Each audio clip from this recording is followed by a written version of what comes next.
Now this crash is crazy, just wait for it.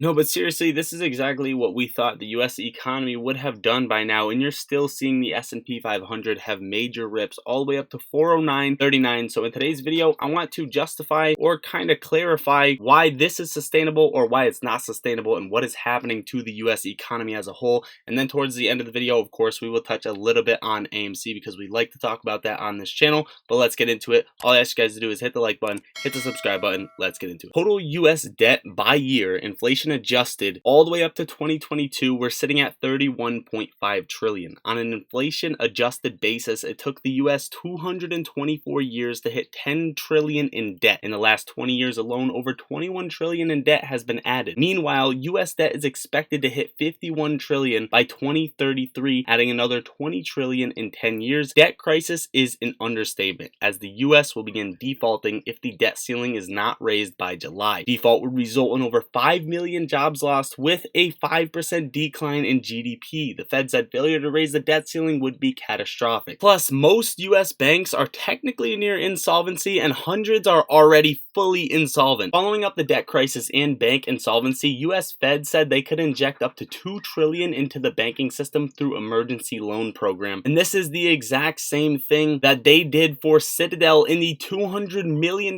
bank bailout of 2008, which is now currently ruining people's lives, and they're doing it again today. Now, I don't read a lot of books, and I haven't read a lot of books in my lifetime, but there is one good book that I did read, and it's called Rich Dad, Poor Dad. The author of this book has just announced that the biggest bank that is going to collapse, according to him, is the Bank of Japan. And Japan has just broke US allies and turned to Russia oil at a price above cap, and China and Brazil have reached a deal to trade in their own currencies, ditching the US dollar as an intermediary. Under this tweet, it says Joe Biden has killed the US dollar. What do you guys think? Do you think it is Joe Biden's fault? Do you think he had a little bit of a role to play? And do you think the US dollar is actually killed? Not only them, India to settle trade in Indian rupees with certain countries instead of US dollars, and even Elon Musk thinks that US policy has been too heavy-handed, in quotes, making countries want to ditch the US dollar. Now, we have the US at the default ceiling. Most of our bonds owed by Japan and China, I believe, which they can sell off at any moment, crushing the bond market and crushing values. We have countries switching for oils, and we also have countries switching just to go against the power of the US dollar. Why is the S&P 500 sustainable right now? On top of that, you have the entire bank crisis happening, and let's not forget one of the most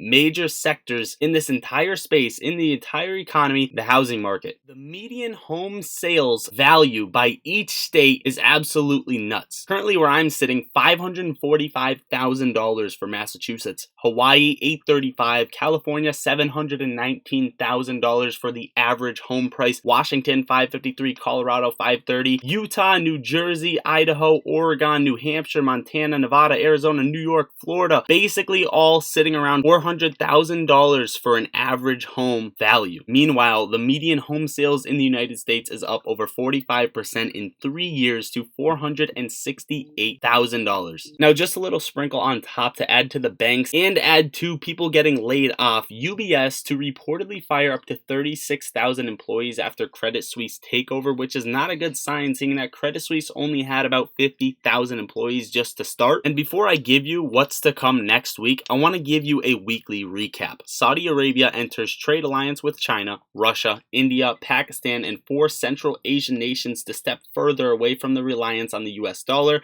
China and France complete first LNG gas trade using Chinese yuan, ending reliance on the US dollar for energy trades. China and Brazil to settle trades in their own currencies, ditching the US dollar. Brazil, Russia, India, China, and South Africa, aka BRICS, are developing a new currency. State Duma deputy chairman says that should come out. The announcement should come out around August, I believe, of 2023. Saudi Arabia partners with China to build a Chinese oil refinery for 83.7 billion yuan, aka 12.2 billion US dollars. And Kenya signs a deal with Saudi Arabia and UAE to buy oil with Kenyan shillings instead of US dollars. President of Kenya tells citizens to get rid of US dollars on a public announcement, and the Association of Southeast Asian Nations considering dropping the US dollar, euro, yen, and British pound for local currency financial financial settlements. El Salvador president officially signs bill eliminating all taxes on income, property, and capital gains for technology innovations. U.S. Senator Elizabeth Warren launches anti-crypto re-election campaign, and India to settle trade in Indian rupees with certain countries instead of the US dollar. Chinese yuan surpasses the euro to become Brazil's second largest currency in foreign reserves after they partnered up.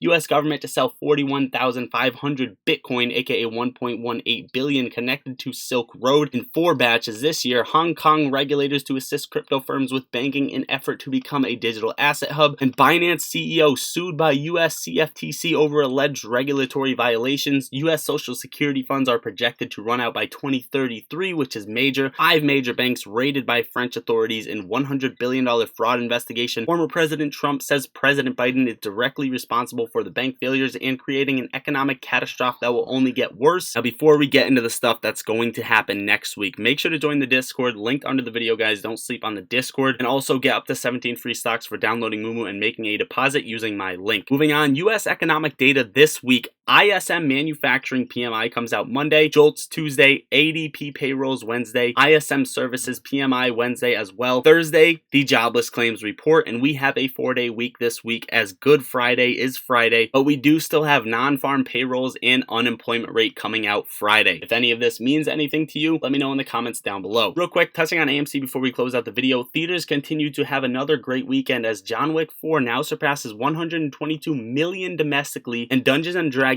debuts producing 40 million domestically, exceeding most expectations. Q1 finished very strong as cumulative gross exceeded 1.7 billion, and Adam Aaron just tweeted on the updates of the quote-unquote glitches fixating the market caps. Update 1 week later on the incorrect post of our market cap and number of AMC shares and APE units. Sheer fuckery basically is what he says. Incompetence and irresponsible data services. After much prodding by us, main source now fixed. May take a week to roll out the rest, and he also adds the correct numbers using latest public releases on our outstanding securities as of 3-14 were 929.8 million APE and 517.6 million AMC, right around $4.0 billion market cap with huge dollars at stake. Data services must be much more diligent and vigilant. They must get these right. You guys let me know what you think about this down below. Does Adam Aaron do justice to what is happening, or is he kind of just slapping over an excuse and letting them pave right over what retail is freaking out about and trying to calm the situation? Closing out the video, Wall Street threatens to take legal action against the SEC to halt the implementation of new proposals aimed at revolutionizing stock trading, and FINRA admits to checking blue sheet data of MMTLP on December 5th, and they also pre-planned the U3 halt prior to the corporate action and allegedly notified hedge funds and insiders before the drop from $7 to $2.90. Overall, guys, that's what I got for you for today's video. Hopefully you enjoyed watching or found value out of the video. I love you all. Lottery Stocks out.